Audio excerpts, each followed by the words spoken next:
For the second time, we went to Sea Mountain Temple in Taitung and lectured for consecutive 5 days, urging people to chant the Buddha and change their evil ways to goodness. Many kind-hearted devotees in the East Taiwan came and invited us to make affinity with the Dharma in each place for 3 days. After the fulfillment of the 5-day session in Taitung, we went to the new port. This trip was led by 3 devotees from Taitung, including Aslan Hong and 2 senior Buddhists. In addition, Master Fei Yuan and laywoman Hailan came from Taichung, making a total of 6. We stayed in a Japanese-style temple, which was left behind by the Japanese during their occupancy in Taiwan. The landscape is gorgeous, with the mountains in the back and the sea in front. When the sun sets, many fishing boats return with lights on. The lights shine everywhere on the sea as if it's a starry night. The scenery is picturesque and pleasant, which is still vivid in my mind. During the 3 days of Dharma preaching, we all stayed in this temple, and the Buddha and Bodhisattva bestowed special inspiration.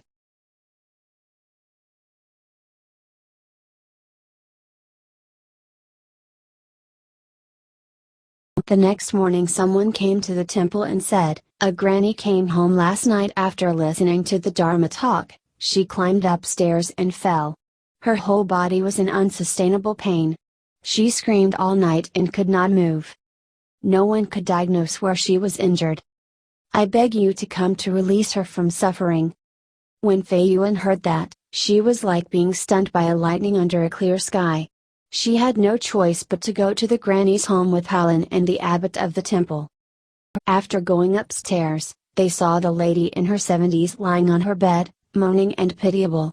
Then Fei Yuan knelt in front of the Buddha statue, which was simply enshrined. With great sincerity, she prayed to the Buddha and Bodhisattva and said, "This elderly female devotee heard the Dharma last night, then went back home and fell downstairs. If she had not come to hear the Dharma, it would not have been my business.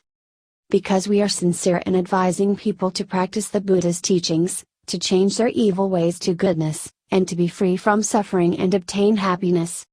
This unfortunate accident has made us feel uneasy. The Venerable Amitabha Buddha, Guanxi Avalokiteshvara Bodhisattva, you should also take some responsibility and please immediately make 1,000 magics to bless this elder health and safety. Otherwise, in case this elder were to perish, it's inevitable that Buddha Dharma would be ridiculed to be inefficacious."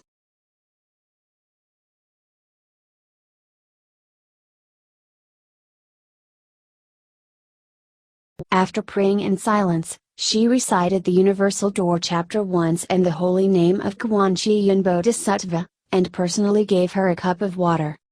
Blessed by the great compassion mantra to drink, and taught her to recite the holy name of Guanxi Yin Bodhisattva.